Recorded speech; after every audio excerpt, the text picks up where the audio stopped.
La misión de un cazador de ovnis es buscar la verdad absoluta. Investiga pruebas de que no estamos solos en el universo, confirmación de que estamos siendo visitados por seres de otros mundos. ¿Pero existen pruebas de dichas visitas? Y si es así, ¿cambiaría la opinión popular sobre los ovnis y sus cazadores? En 1985, Bob White dijo haber encontrado un fragmento de una nave extraterrestre. Viajaba de Denver a Las Vegas con una joven llamada Jane. En pleno desierto, si la noche es clara, las estrellas brillan y se ve perfectamente. Me dormí y ella me despertó preguntándome qué era esa luz extraña. No lo sabía, así que me incorporé y nos quedamos mirando. A medida que nos acercábamos, se hacía más grande. Detuvimos el coche para verla mejor. Era muy brillante. Tuve que protegerme los ojos para verla. Ella encendió los faros y esa cosa se movió en el aire muy rápido. Al subir, se conectó a otra luz y salió un objeto de ella.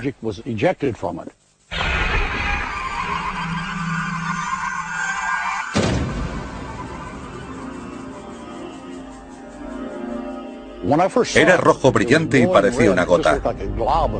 Estaba demasiado caliente. No sabía qué demonios podía ser. No dejaba de preguntármelo. Cuando el objeto se enfrió, White lo metió en el maletero. Lo que están viendo es lo que recuperó White.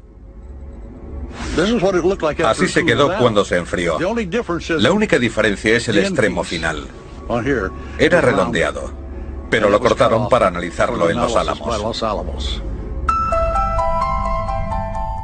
El fragmento irregular, que medía 22 centímetros de largo y pesaba 800 gramos, fue sometido a un análisis de isótopos y otras pruebas de composición en el Laboratorio Nacional de Los Álamos del Gobierno de Estados Unidos.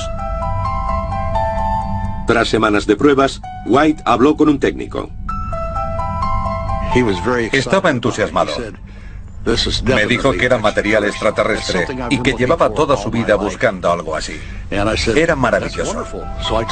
Llamé al periodista Mike O'Brien para contárselo y él llamó al científico.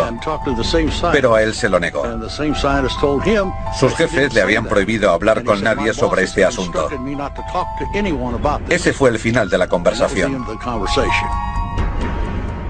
Los Álamos no respondería a preguntas de este programa sobre la muestra. White envió el objeto a 8 laboratorios diferentes, incluyendo el MIT, el Nuevo México Tech y el Scripps. Todos coincidían en que la estructura estaba compuesta principalmente de aluminio, pero White cree que su origen pudo quedar revelado en una de las pruebas.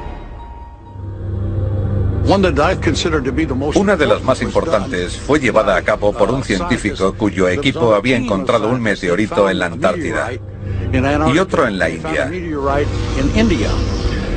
Midieron los isótopos de estroncio y concluyeron que provenía de Marte.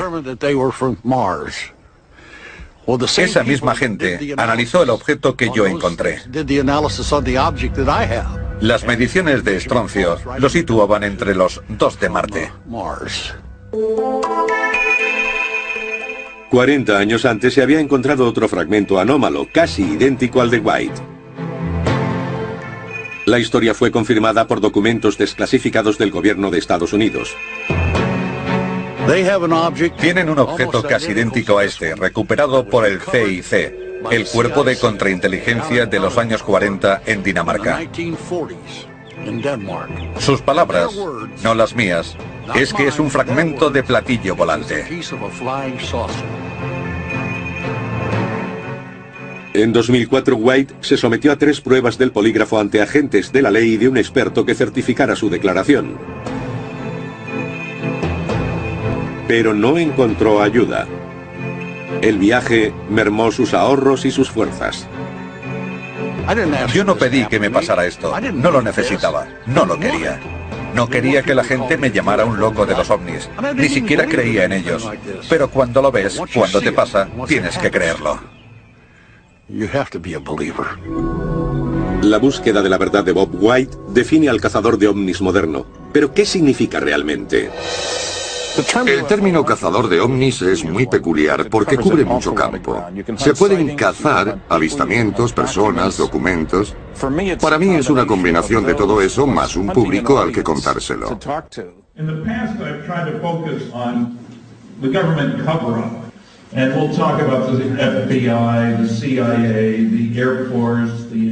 Estoy convencido de que las visitas alienígenas son la gran historia del milenio. Stanton Friedman sabe lo que dice. Físico nuclear de la Universidad de Chicago, lleva más de 40 años dedicado a los platillos volantes. Friedman está considerado uno de los cazadores de ovnis más informados. Una incansable búsqueda de la verdad y una pasión por respuestas es el vínculo entre los cazadores de hoy y los de ayer. El Dr. J. Allen Hynek, considerado el cazador de ovnis por excelencia, se cuestionó frecuentemente su existencia. J. Allen Hynek es el padrino de la investigación de este campo. Este hombre tuvo más experiencias, conocimientos y contactos en el ámbito de la ufología que nadie. Y más de lo que nadie nunca tendrá. Hynek era astrónomo de la Universidad Northwestern. Cuando el gobierno norteamericano puso en marcha el proyecto Libro Azul, contrataron a J. Allen Hynek como asesor científico. La Fuerza Aérea de Estados Unidos desarrolló el proyecto Libro Azul en 1947 para investigar los ovnis desde un punto de vista científico. Hynek fue el asesor jefe civil y llegó como escéptico.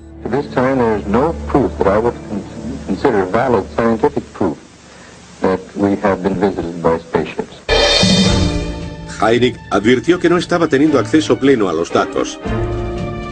Un ejemplo de ello fue la investigación del avistamiento de ovnis en 1968 sobre la base aérea de Minot, en Dakota del Norte. Las fuerzas aéreas le pidieron que investigara el caso. Cuando llegó a Dakota del Norte le prohibieron hablar con los testigos. Estaba claro que los mejores casos iban por otros cauces. Tras 21 años de trabajo con el gobierno, la opinión de Hynek sobre la realidad de los ovnis cambió. Cuando acabó el proyecto Libro Azul, Hynek concluyó que se debía estudiar en profundidad este fenómeno.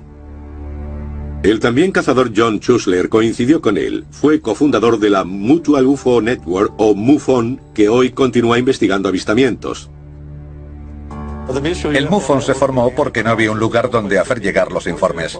Nos convertimos en receptores de información. Schuessler y Hynek se ganaron el respeto del colectivo. Sin embargo, en el Instituto de Física Atmosférica de la Universidad de Arizona, apareció otro cazador que usó sus credenciales como científico para revolucionar las técnicas de sus colegas.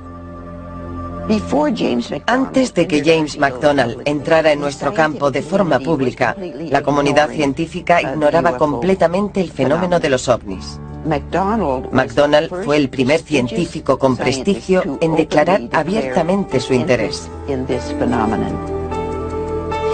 Sorprendió a sus colegas porque en esa época los científicos no se pronunciaban públicamente. Se les consideraría unos descerebrados. Ann Druffel lleva 57 años investigando ovnis. Ha encontrado los diarios personales de James McDonald y ha escrito su única biografía titulada Firestorm. Dio cientos de charlas sobre ovnis a grupos científicos. En su diario contaba que había tomado el fenómeno como un serio problema científico. Fue el gran cazador, por decirlo así. Jim McDonald estaba convencido de que era un asunto importante y logró que un congresista auspiciara una comisión en 1968. 6 científicos testificaron en persona, incluyendo a McDonald y Hynek, y 6 más de nosotros. Presentamos solo informes escritos. El Dr. Frank Drake siguió el ejemplo de McDonald.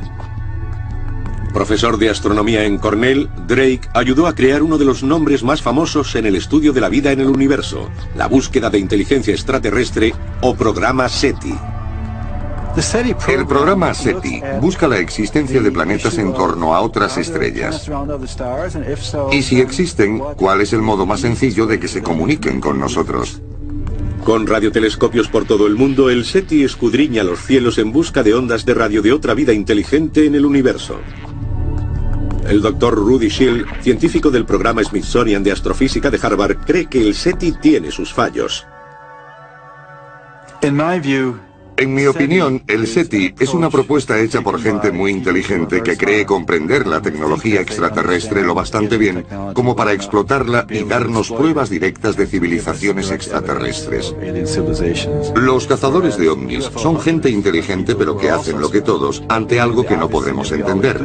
Sacar las cámaras, los contadores Geiger y todo lo que tengamos a mano y observar. Felicito a los cazadores de ovnis porque creo que lo van a lograr antes.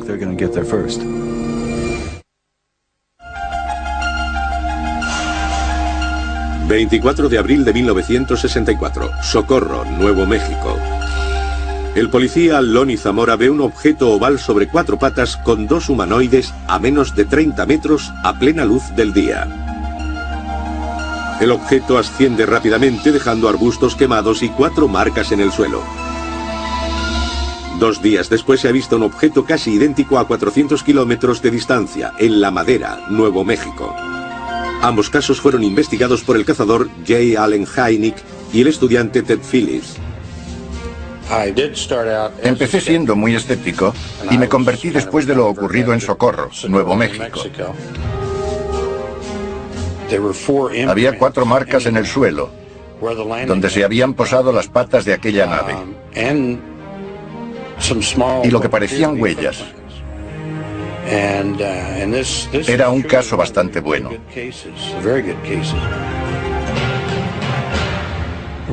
Llevamos años siguiendo el trabajo de Ted Phillips. Respetamos lo que ha hecho. Antes de ser popular, ya reunía pruebas de aterrizajes de ovnis. Lo que él llama rastreo de aterrizajes. Son pruebas físicas de que está pasando algo.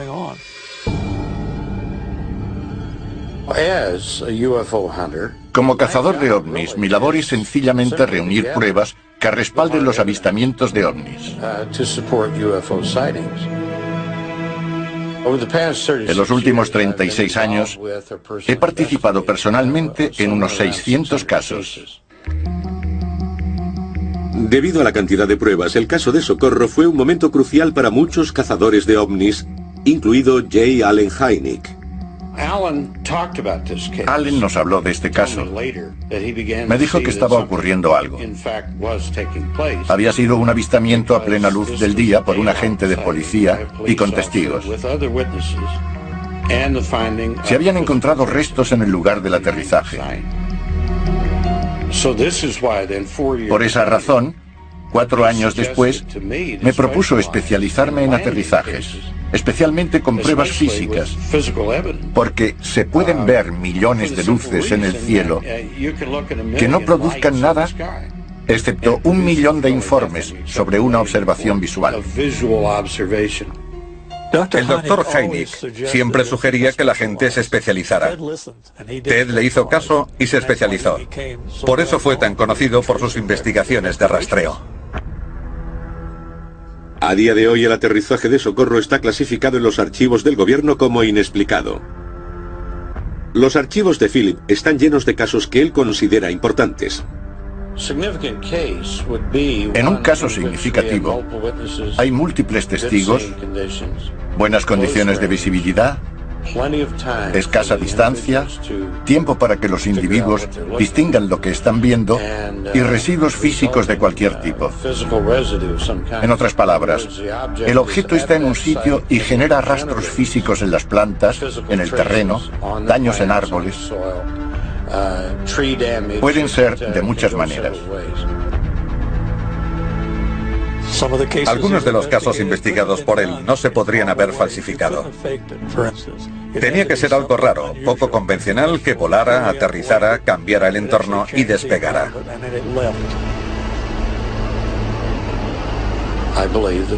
Son aparatos construidos con algún tipo de control inteligente. Me baso en datos y hechos. Punto. Mientras Phillips lidera las investigaciones en tierra, otros cazadores de ovnis buscan en el mar. Considerando que el agua cubre el 70% de nuestro planeta, una parte importante de la investigación ocurre en los océanos. Paul Stonehill ha pasado más de una década examinando documentos soviéticos desclasificados que detallan avistamientos. Cuando la Unión Soviética empezó a desintegrarse, decidí formar un centro de investigación de ovnis rusos que sirviera de puente entre los ufólogos soviéticos y sus homólogos norteamericanos.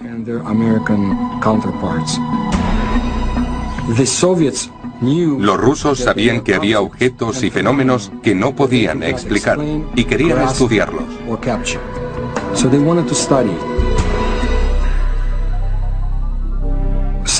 Los casos más interesantes se dieron en los años 60 y 70, cuando comandantes de submarinos soviéticos fueron perseguidos por objetos gigantescos. Enormes objetos que ascendían del océano. Grandes objetos con forma de puro se cernían sobre naves soviéticas. Las observaban y se movían a gran velocidad. Stonehill se ha especializado en lo que los investigadores llaman encuentros OSNI.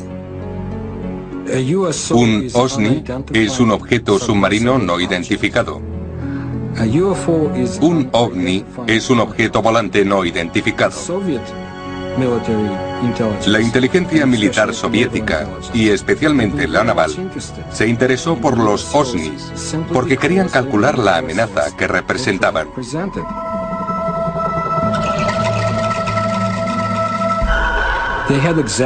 En 1982, en el lago Baikal, un comandante intentó capturar uno de esos gigantes.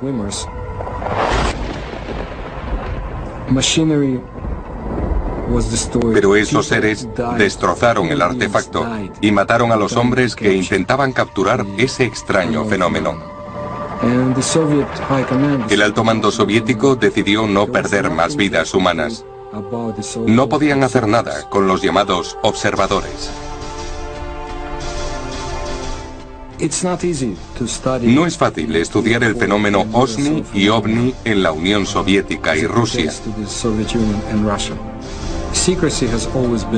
El secreto siempre ha sido la norma, ya sea en Rusia o en la Unión Soviética.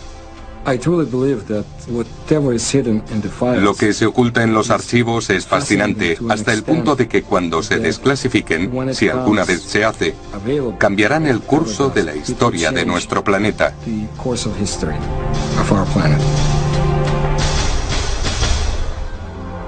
Pero mientras unos buscan archivos y documentos, otros exploran más allá del entorno físico.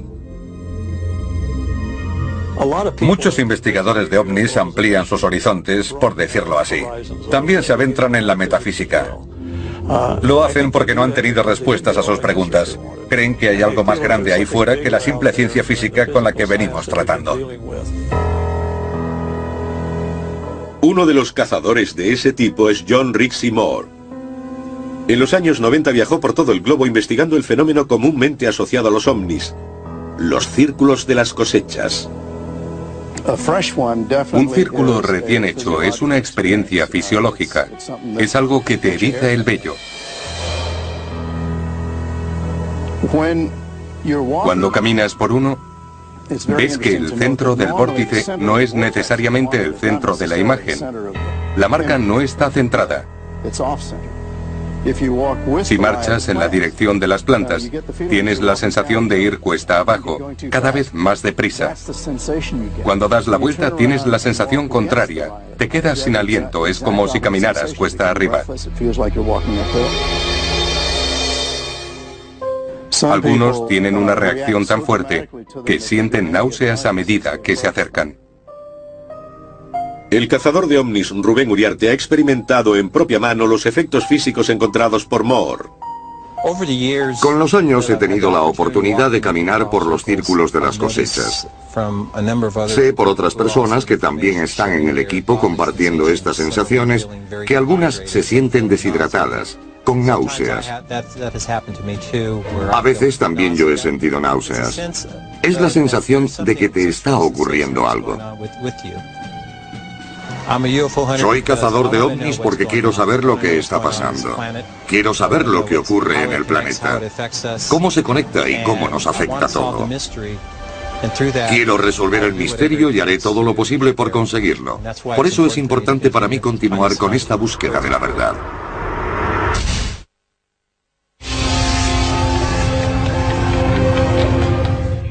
Pesadillas. Extrañas imágenes recurrentes y tiempo perdido. Los cazadores de ovnis dicen que son signos de abducciones extraterrestres. Pero los escépticos afirman que la ciencia moderna puede explicar estas experiencias. Gran parte de los conocimientos sobre supuestas abducciones están basados en relatos de testigos. Sin embargo, en algunos casos hay pruebas. Pero los abducidos no recuerdan cómo llegaron allí. En ese momento, cazadores como la hipnotizadora Barbara Lamb dejan de mirar el cuerpo y se centran en una búsqueda interior. Lamb usa la regresión hipnótica para ayudar a los sujetos a recordar y comprender sus experiencias. La regresión hipnótica es muy sencilla de lograr. Se trata de llevar al sujeto a un estado profundo de relajación.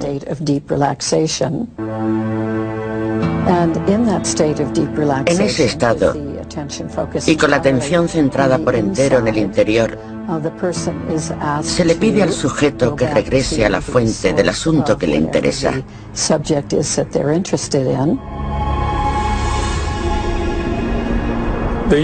El uso de la hipnosis regresiva en las abducciones es muy necesaria. Es una herramienta muy útil si se usa correctamente y muy valiosa. Hay que tener grandes conocimientos de la psique humana y Barbara Lamb es una de esas personas. He hecho regresiones a 480 individuos. Normalmente vienen a mí a hacer una regresión hipnótica porque tienen algún indicio, o quizá varios, de que les ha ocurrido algo raro. Bajo la regresión, los abducidos suelen describir interacciones aterradoras con extraterrestres. La gente tiene experiencias muy variadas con extraterrestres. Esos seres tienden a hacer experimentos médicos con los humanos. Toman muestras de tejido, de fluidos, de pelo. En muchos casos insertan implantes a la persona abducida. ¿Hay pruebas físicas de implantes en el cuerpo humano? El cazador de ovnis Roger Lear da el salto del mundo psicológico al estudio de los objetos físicos que se extraen del cuerpo. Soy cazador de ovnis y mi trabajo consiste en investigar esta pequeña parte de un fenómeno muy extraño. He sido podólogo 41 años. He investigado en muchos campos médicos y ahora he aplicado mis conocimientos científicos a los fenómenos de abducción física. El de Tim Cullen es uno de los primeros ejemplos. 30 de mayo de 1978. Tim Cullen y su esposa Janet conducían hacia el norte cerca de la autopista 59 en Colorado cuando se encontraron lo que creyeron que era un ovni. Aunque solo recuerdan permanecer en la escena unos minutos, llegaron a casa una hora después de lo esperado. 20 años después, una radiografía rutinaria reveló un trozo de metal inexplicable en el brazo de Tim. Cullen se remontó a esa noche de primavera de 1978. En nuestro primer contacto se dio a conocer y me dijo que su caso podría tener que ver con una abducción. Tenía un objeto metálico en el brazo. Le hicimos una radiografía y vimos un objeto extraño. Parecía metal. Lo que están viendo es la operación que se hizo el 5 de febrero de 2000. El Dr. Lear supervisó la extracción del objeto del brazo de Tim Cullen. Aunque no había cicatriz de entrada, bajo la piel se encontró un objeto metálico de 6 milímetros.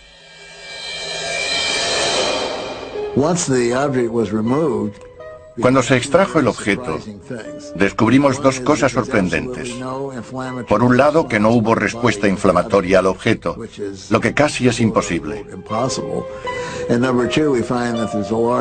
Y descubrimos gran número de células nerviosas que no pertenecían a esa zona, las llamadas propioceptoras. Los propioceptores son un racimo activo de terminaciones nerviosas. Suelen estar situados en manos y pies y responden al tacto, la temperatura y la presión. Según el Dr. Lear, no hay explicación médica para que estuvieran conectados a un trozo de metal. Cuando introducimos un objeto en el cuerpo, este lo rechaza y reacciona. Cuando se nos clava la mina de un lápiz, por ejemplo, enseguida tenemos una reacción inflamatoria. Pero en este caso no había nada. Solo por eso ya se podía decir que era un objeto extraño, completamente diferente a otros. Esas células nerviosas eran una especie de enchufe al que estaba conectado el objeto extraño y usaba la energía neuronal del cuerpo para funcionar. En otro caso parecido, contamos con un detector de radiofrecuencias. Detectamos dos frecuencias oscilantes que emitían desde el objeto. Cuando se extrajo, dejó de emitir. Obviamente, conectarlo a un punto del cuerpo le daba la energía que le hacía funcionar.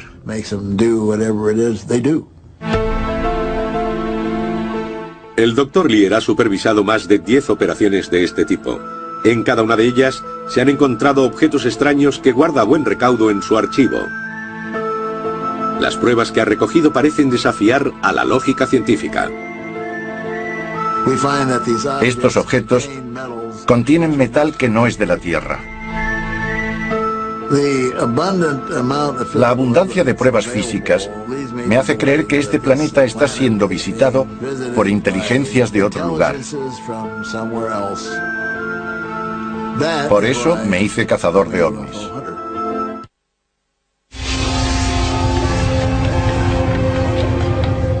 Validar las pruebas recogidas por los cazadores de ovnis es tan importante como descubrir objetos. Tanto si la confirmación proviene de la ciencia, la metafísica, la documentación o las imágenes, los cazadores de ovnis no arriesgarán su credibilidad presentando datos falsos. Muchos avistamientos se han registrado en cine y vídeo, por lo que los investigadores, como el físico óptico naval Bruce Maccabee, intentan verificar o validar las imágenes. Soy cazador de ovnis y mi labor consiste en separar el trigo de la paja. Por ejemplo, en las fotografías, separar los que son errores o estafas de los que realmente no se pueden explicar.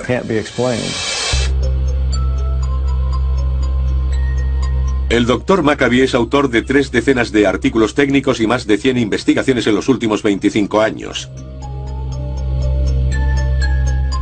Conozco a Bruce desde hace 30 años. Es perseverante, convincente, científico y no deja que simples opiniones se conviertan en ciencia.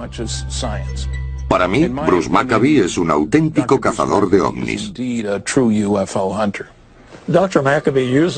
El Dr. Maccabee usa el análisis computerizado para investigar cada fotograma o fotografía. Sus investigaciones soportan la prueba del tiempo. He hecho investigaciones fotográficas e históricas de los ovnis. El Dr. Maccabee está convencido de que las fotos por sí solas no pueden contar toda la historia. Cree que el gobierno norteamericano está ocultando información vital. Fui uno de los primeros en derribar las puertas del gobierno consiguiendo información del FBI. J. Edgar Hoover dijo: el FBI no ha estado implicado, ni ahora ni nunca, en investigaciones de ovnis. Bruce Maccabee presentó una proposición de ley para conseguir libertad de información en los años 70. Consiguió 1.600 páginas de material.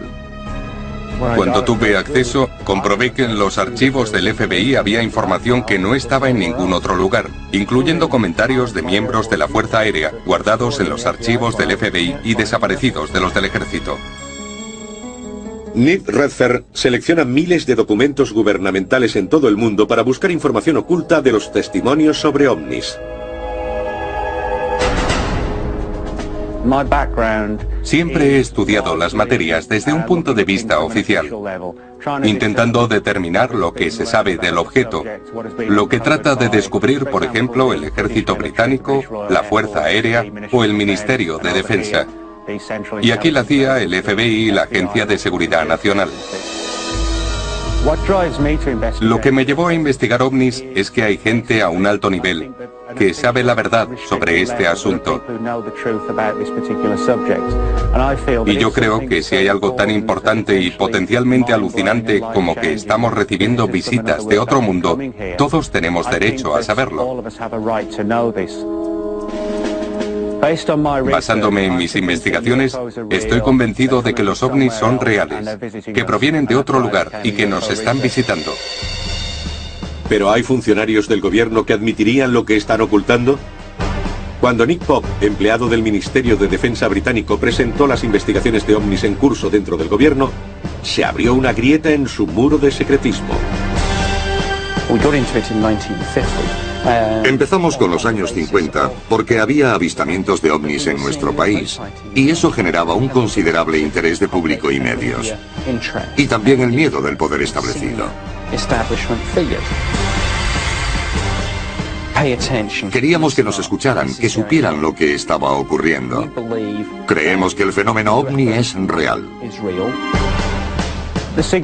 Lo que pretendía un funcionario del Ministerio de Defensa, afirmando que algunos ovnis eran naves espaciales, era hacer entender a los medios y al público que las altas instancias se tomaban este tema muy en serio y que había gente investigando. El Dr. Robert Wood, ex ingeniero aeroespacial y socio de J. Allen Hynek, analiza la documentación de los años 50 que afirma la existencia de visitas extraterrestres. Obviamente controvertidos, estos papeles representan una de las tareas más difíciles para los cazadores de ovnis, la autenticación de documentos. Cuando se intenta determinar la validez de unos documentos cuestionados, se hace de una manera ordenada. Si existe un original, se estudia el papel. Si no, se fija uno en la forma de las cartas y en la sutileza de la impresión. El Dr. Wood es uno de los líderes en esta materia.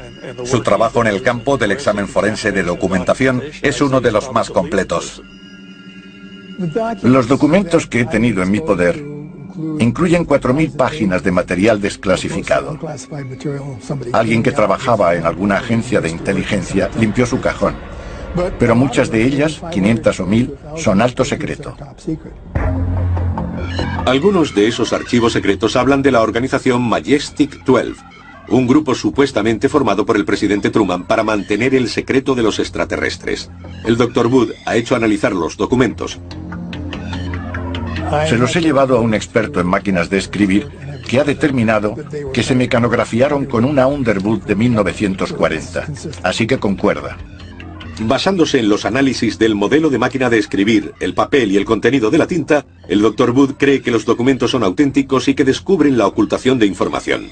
El gran número de documentos que he podido acumular demuestra claramente que hay un programa encubierto para mantener alejada del público la obtención de un gran número de accidentes y que incluye la recuperación de extraterrestres. El Dr. Wood es un cazador de ovnis. Es muy bueno. Aunque los cazadores de ovnis son visibles en todo el mundo, tienen un problema de relaciones públicas. No se les toma en serio. El establecimiento de principios creíbles para la investigación recae en MUFON, la Mutual UFO Network con base en Denver, Colorado. es la mayor organización de investigación científica sobre ovnis de todo el mundo. Ha desarrollado un programa que forma a los interesados en hacer investigaciones. El trabajo del investigador no es expresar una opinión, no es influir en los testigos, sino mantener la boca cerrada, escuchar lo que tienen que contarle y darle una forma coherente, y tener una preparación que le permita enfocar el tema de la manera correcta.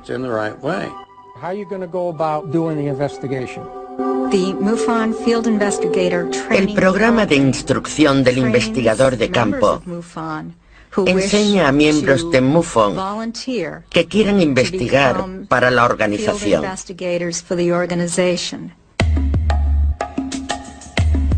Kathleen Martin es directora del programa y supervisa la preparación y progresos de más de 1000 cazadores de ovnis por todo el país. Ahora mismo, no hay ninguna organización auspiciada por el gobierno que haga este tipo de trabajo. Y la gente cree que es necesario hacer este tipo de labor.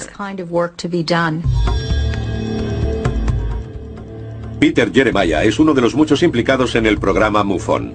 Es experto en determinar quién se lo toma en serio y quién debe ser expulsado de sus filas. Mi objetivo al enseñar a otros es conseguir un investigador de calidad. No quiero crédulos que confundan cualquier cosa con un ovni. No quiero eso. Si siguen el manual del investigador y hacen la labor que se debe, se quedarán con lo que interesa y los otros casos se quedarán en el camino. Mi objetivo es conseguir investigadores de calidad.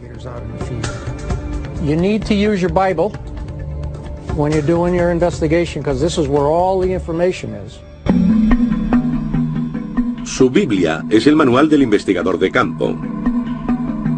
Tratan los casos según la tradición de cazadores como el Dr. J. Allen Hynek y James McDonald. La organización ha creado un paquete de formularios que facilita el proceso de documentación y proporciona un equipo de investigación con herramientas específicas para el trabajo. El equipo incluye grabadora, brújula, mapas y una cámara. El director de MUFON, John Schuessler, tiene una visión de los continuos avances de la red. Cuando un nuevo investigador comienza su trabajo, debe mantener un cierto nivel de credibilidad. Exigimos que nuestros investigadores de campo estudien, que se examinen para demostrar que saben y que entienden cómo se hacen las cosas. Eso no significa que limitemos lo que hacemos, sino que les damos ciertos criterios para que todos hablemos el mismo idioma. Cuando terminan los cursos, los cazadores se internan en el campo. Primero se hace un informe, se llama a un testigo y se concierta una cita. A mí me gusta ir a su casa, hablar con ellos cara a cara, no por teléfono. Vamos al lugar con ellos. Tomamos en cuenta las fotos o vídeos si los tienen. Nuestro principal objetivo es hacer un resumen, un informe que pasa a la Central Nacional de MUFON. MUFON investiga anualmente más de 1000 casos, de los que el 20% entran en la categoría de inexplicables.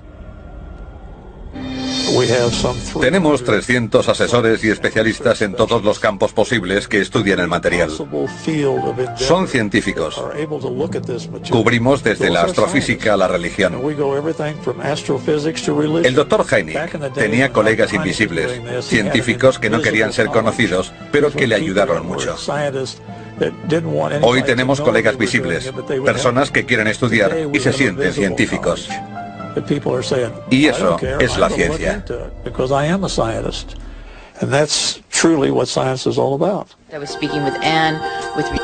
La información se discute y debate en las convenciones anuales, como la Conferencia Nacional de OVNIs de Los Ángeles, California.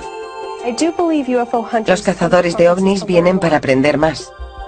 Buscan respuestas a lo que pueden haber visto, oído o por lo que han sentido curiosidad. Creo que algunos son cazadores de ovnis, buscan la verdad por sí mismos.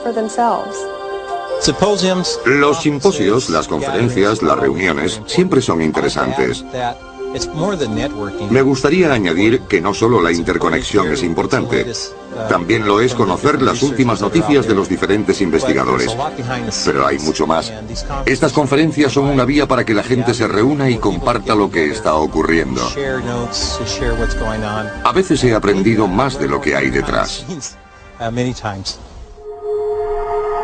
Cualesquiera que sean sus razones, estos cazadores tienen un objetivo común. Mi misión es contar la verdad. ¿Cuál es la verdad? El objetivo principal es descubrir la verdad. Somos lo bastante maduros para asumir la verdad, cualquiera que sea. El objetivo es llegar a la verdad, hacer lo que sea por descubrirla.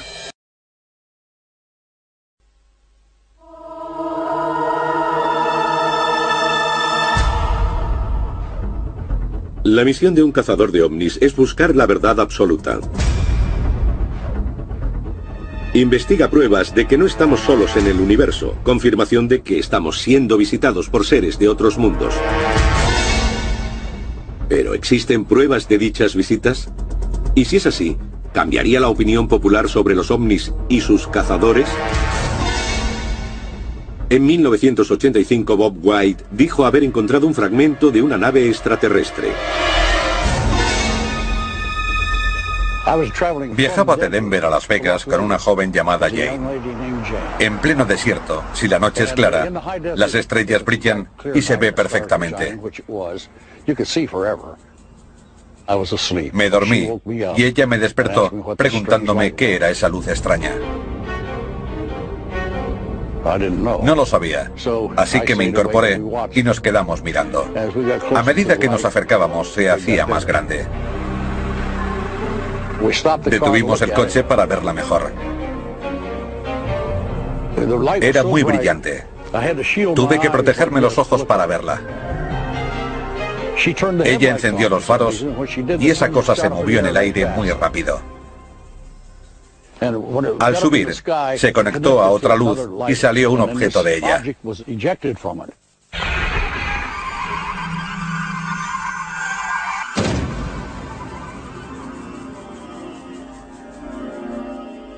Era rojo brillante y parecía una gota.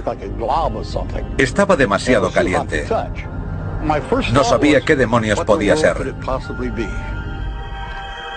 No dejaba de preguntármelo. Cuando el objeto se enfrió, White lo metió en el maletero. Lo que están viendo es lo que recuperó White. Así se quedó cuando se enfrió. La única diferencia es el extremo final. Era redondeado, pero lo cortaron para analizarlo en Los Álamos. El fragmento irregular, que medía 22 centímetros de largo y pesaba 800 gramos, fue sometido a un análisis de isótopos y otras pruebas de composición en el Laboratorio Nacional de Los Álamos del Gobierno de Estados Unidos. Tras semanas de pruebas, White habló con un técnico. Estaba entusiasmado. Me dijo que era material extraterrestre y que llevaba toda su vida buscando algo así. Era maravilloso. Llamé al periodista Mike O'Brien para contárselo y él llamó al científico. Pero a él se lo negó. Sus jefes le habían prohibido hablar con nadie sobre este asunto. Ese fue el final de la conversación. Los Álamos no respondería a preguntas de este programa sobre la muestra. White envió el objeto a 8 laboratorios diferentes, incluyendo el MIT, el Nuevo México Tech y el Scripps. Todos coincidían en que la estructura estaba compuesta principalmente de aluminio, pero White cree que su origen pudo quedar revelado en una de las pruebas. Una de las más importantes fue llevada a cabo por un científico cuyo equipo había encontrado un meteorito en la Antártida y otro en la India. Midieron los isótopos de estroncio y concluyeron que provenía de Marte. Esa misma gente analizó el objeto que yo encontré. Las mediciones de estroncio lo situaban entre los 2 de Marte. 40 años antes se había encontrado otro fragmento anómalo, casi idéntico al de White. La historia fue confirmada por documentos desclasificados del gobierno de Estados Unidos. Tienen un objeto casi idéntico a este, recuperado por el CIC, el Cuerpo de Contrainteligencia de los años 40 en Dinamarca. Sus palabras, no las mías, es que es un fragmento de platillo volante. En 2004, White se sometió a 3 pruebas del polígrafo ante agentes de la ley y de un experto que certificara su declaración. Pero no encontró ayuda. El viaje mermó sus ahorros y sus fuerzas. Yo no pedí que me pasara esto, no lo necesitaba, no lo quería. No quería que la gente me llamara un loco de los ovnis, ni siquiera creía en ellos. Pero cuando lo ves, cuando te pasa, tienes que creerlo. La búsqueda de la verdad de Bob White define al cazador de ovnis moderno. ¿Pero qué significa realmente? El término cazador de ovnis es muy peculiar porque cubre mucho campo. Se pueden cazar avistamientos, personas, documentos. Para mí es una combinación de todo eso más un público al que contárselo.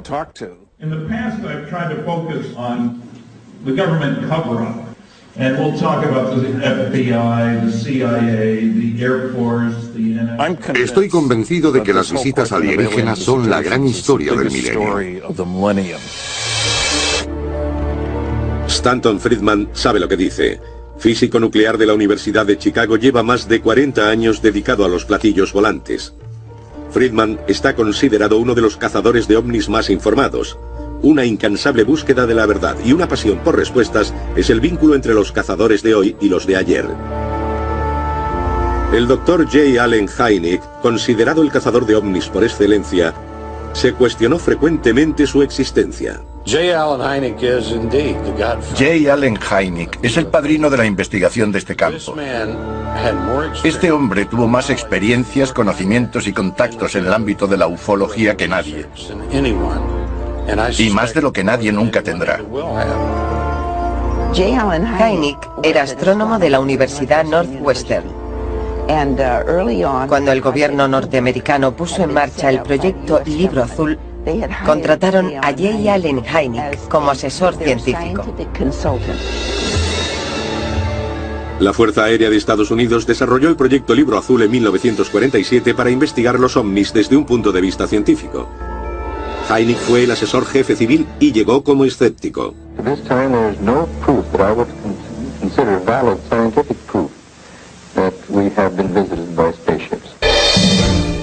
Hynek advirtió que no estaba teniendo acceso pleno a los datos. Un ejemplo de ello fue la investigación del avistamiento de ovnis en 1968 sobre la base aérea de Minot, en Dakota del Norte.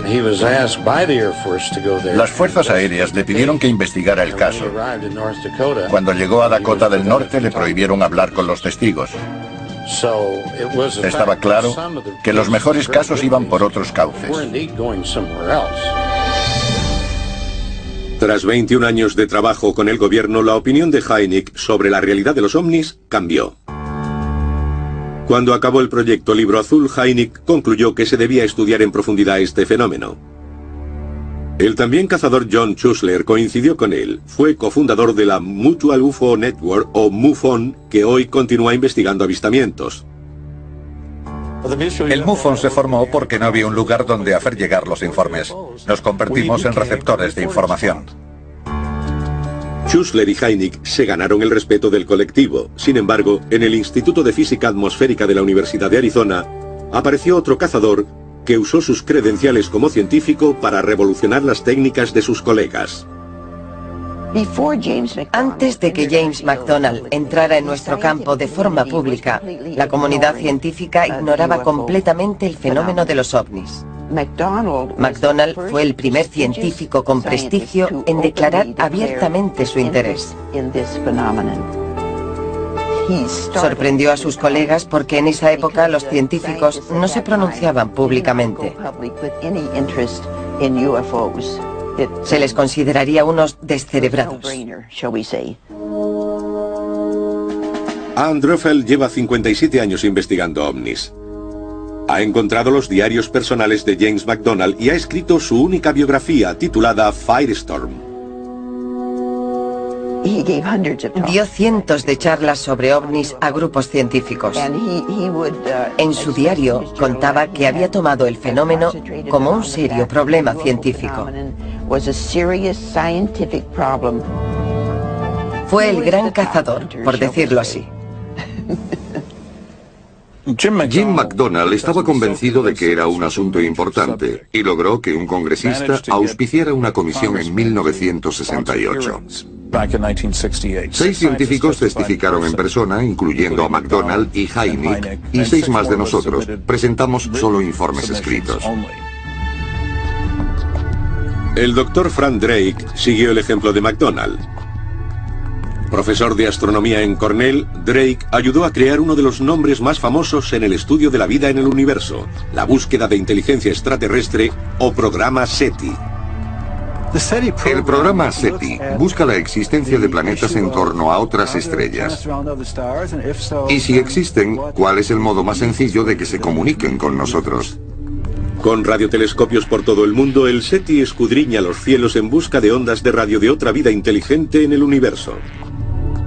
El doctor Rudy Schill, científico del programa Smithsonian de Astrofísica de Harvard, cree que el SETI tiene sus fallos.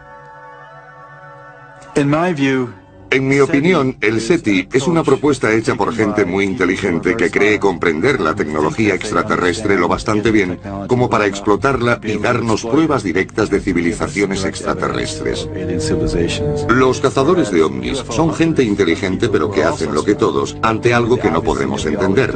Sacar las cámaras, los contadores Geiger y todo lo que tengamos a mano y observar. Felicito a los cazadores de ovnis porque creo que lo van a lograr antes.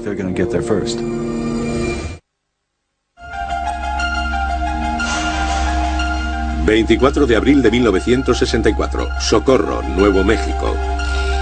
El policía Lonnie Zamora ve un objeto oval sobre 4 patas con 2 humanoides a menos de 30 metros a plena luz del día. El objeto asciende rápidamente dejando arbustos quemados y 4 marcas en el suelo. 2 días después se ha visto un objeto casi idéntico a 400 kilómetros de distancia, en La Madera, Nuevo México. Ambos casos fueron investigados por el cazador J. Allen Hynek y el estudiante Ted Phillips. Empecé siendo muy escéptico y me convertí después de lo ocurrido en Socorro, Nuevo México. Había 4 marcas en el suelo, donde se habían posado las patas de aquella nave. Y lo que parecían huellas. Era un caso bastante bueno.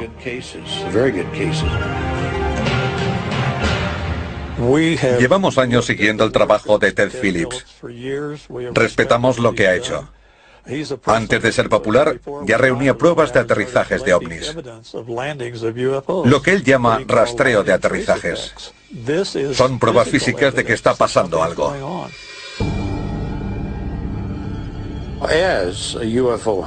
Como cazador de ovnis, mi labor es sencillamente reunir pruebas que respalden los avistamientos de ovnis. En los últimos 36 años, he participado personalmente en unos 600 casos. Debido a la cantidad de pruebas, el caso de Socorro fue un momento crucial para muchos cazadores de ovnis, incluido J. Allen Hynek. Allen nos habló de este caso. Me dijo que estaba ocurriendo algo. Había sido un avistamiento a plena luz del día por un agente de policía y con testigos. Se habían encontrado restos en el lugar del aterrizaje.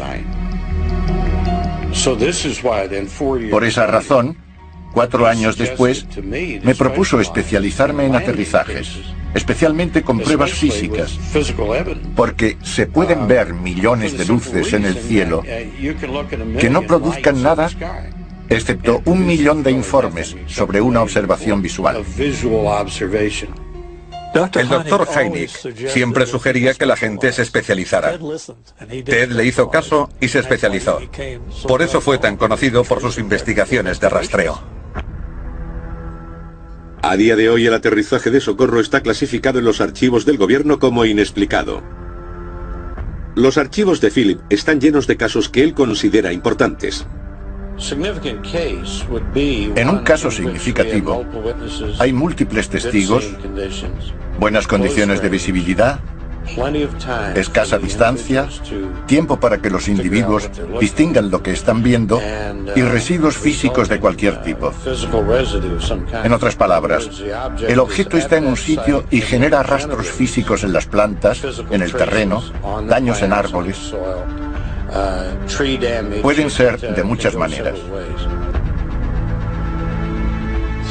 Algunos de los casos investigados por él no se podrían haber falsificado.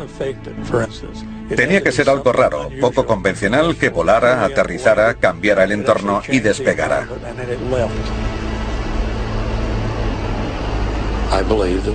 Son aparatos construidos con algún tipo de control inteligente. Me baso en datos y hechos. Punto. Mientras Phillips lidera las investigaciones en tierra, otros cazadores de ovnis buscan en el mar. Considerando que el agua cubre el 70% de nuestro planeta, una parte importante de la investigación ocurre en los océanos. Paul Stonehill ha pasado más de una década examinando documentos soviéticos desclasificados que detallan avistamientos. Cuando la Unión Soviética empezó a desintegrarse, decidí formar un centro de investigación de ovnis rusos que sirviera de puente entre los ufólogos soviéticos y sus homólogos norteamericanos.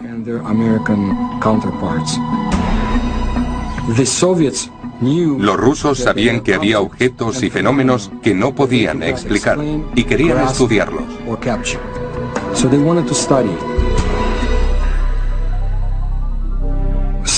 Los casos más interesantes se dieron en los años 60 y 70, cuando comandantes de submarinos soviéticos fueron perseguidos por objetos gigantescos.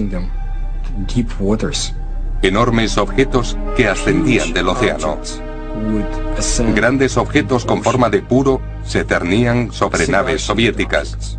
Las observaban y se movían a gran velocidad. Stonehill se ha especializado en lo que los investigadores llaman encuentros OSNI. Un OSNI es un objeto submarino no identificado. Un OVNI es un objeto volante no identificado. La inteligencia militar soviética, y especialmente la naval, se interesó por los OSNIs porque querían calcular la amenaza que representaban.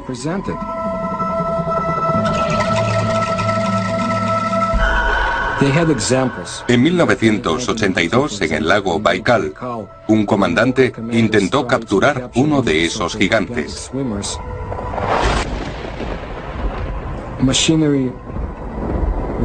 Pero esos seres destrozaron el artefacto y mataron a los hombres que intentaban capturar ese extraño fenómeno. El alto mando soviético decidió no perder más vidas humanas.